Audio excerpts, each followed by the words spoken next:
आप देख रहे हैं न्यूज़ 18 का सोशल मीडिया प्लेटफॉर्म। दोस्तों, इस वक्त एक बड़ी खबर आ रही है। ईरान और अमेरिका के बीच हाल ही में हुए समझौते के बाद दोनों देशों के प्रतिनिधिमंडल यानी दोनों मुल्कों के जो वफद हैं, जो डेलीगेशन है, वो स्विट्जरलैंड में आगे की बातचीत के लिए पहुंचे हैं। इसी बीच ईरान के सर्वोच्च नेता के वरिष्ठ सलाहकार यानी सुप्रीम लीडर के जो सीनियर एडवाइजर हैं, उनका नाम है मोहसिन रजाई। मोहसिन रजाई ने इस डायलॉग को लेकर सावधानी बरतने की सलाह दी है। मैं हूं आपका दोस्त विशाल आजम।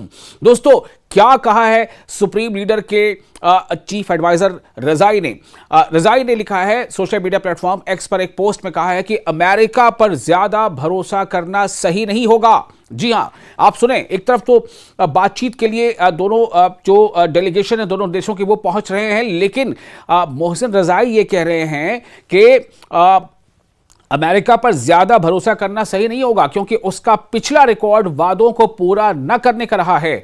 मोहसिन रजाई जो सुप्रीम लीडर मुज्तबा खामनेई के वरिष्ठ एडवाइजर हैं, सीनियर एडवाइजर हैं, उन्होंने कहा है कि दुश्मन ने पहले भी अपने वादों से पीछे हटने का काम किया है, इसलिए किसी भी तरह की जल्दबाजी या ज्यादा उम्मीद कर लेना, उससे बचना चाहिए। मोहसिन रजाई के मुताबिक अमेरिका ने अपनी पावर के जरिए शांति यानी कि ताकत से पीस हासिल करना, उसकी जो अमेरिका की ये जो स्ट्रैटेजी है उसके तहत ईरान को झुकाने की कोशिश की थी, लेकिन इसमें उसे कामयाबी नहीं मिली। उन्होंने दावा किया कि अब अमेरिका मजबूरी में बातचीत पर जोर दे रहा है। ध्यान से सुने, वो क्या कह रहे हैं? वो कह रहे हैं कि अमेरिका मजबूरी में बातचीत पर जोर दे रहा है।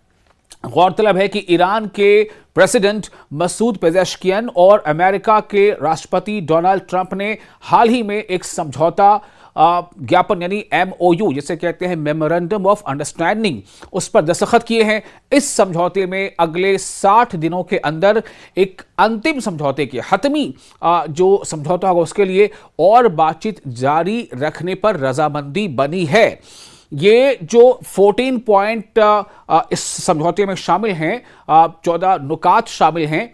तो ये 14 नुकात जो समझौता है वो पाकिस्तान की मीडिएशन और इलाके के अन्य देश, जिसमें खासतौर से कतर का नाम लिया जा रहा है, उसमें मिस्र के भी कुछ अपना किरदार है, तो अन्य देशों के सहयोग से तैयार किया गया है। समझौते में दोनों मुल्कों के बीच सभी मोर्चों पर स्थायी रूप से संघर्ष, खासतौर से अमेरिका और ईरान दोनों मुल्कों के बीच स्थायी रूप से जो भी जितने भी आग्रेशन है उसे खत्म करने की बात कही गई है।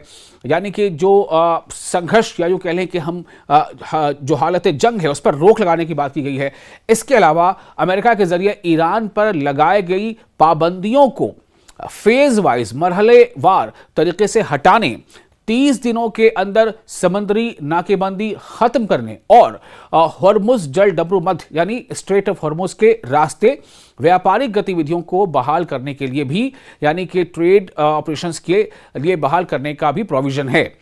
तो समझौते में ईरान के रिकंस्ट्रक्शन यानी जो भी ईरान का नुकसान हुआ है जंग के दौरान, तो समझौते में ईरान के रिकंस्ट्रक्शन और इकोनॉमिक डेवलपमेंट के लिए कम से कम $300 अरब की अमेरिकी समर्थित योजना का भी इसमें जिक्र किया गया है। साथ ही ईरान की जमी हुई संपत्तियों, जितने भी फ्रीज्ड जो एसेट्स हैं ईरान के, जो फ्रीज किया था अमेरिका ने और जो अलग अलग देशों के बैंकों में या किसी ऐसे माली इदारे में मौजूद हैं, तो साथ ही ईरान की जमी हुई जो प्रॉपर्टीज हैं, जो एसेट्स हैं, उसे अनफ्रीज करना और तेल को एक्सपोर्ट में राहत देने की भी बात शामिल है। चूंकि ईरान पर कई तरह के सैंक्शंस लगे हैं, तकरीबन 30-35 सालों से ईरान जो है पाबंदियां झेल रहा है, तो उसमें भी राहत देने का जिक्र है। वहीं ईरान ने एक बार फिर ये अपना जो कमिटमेंट है वो ये जताया है कि वो परमाणु हथियार हासिल करने की कोशिश नहीं करेगा। हालांकि उसके संवर्धित यूरेनियम जो सैचुरेटेड यूरेनियम है उस भंडार को लेकर आगे भी बातचीत जारी रहेगी। फिलहाल दोनों मुल्कों के बीच यानी अमेरिका और ईरान के बीच शुरू हुई नई जो बातचीत है उसे काफी अहम कदम माना जा रहा है, लेकिन ईरानी क़यादत यानी ईरानी लीडरशिप की तरफ से सतर्क रहने के संकेत भी साफ दिखाई दे रहे हैं। तो इस हालात को लेकर के आप क्या सोचते हैं? आपको यह वीडियो कैसा लगा? इस बारे में आप अपनी राय कमेंट बॉक्स में ज़रूर हमें लिखकर शेयर करें, और अगर ये वीडियो पसंद आया हो तो इसे आप लाइक और शेयर करें।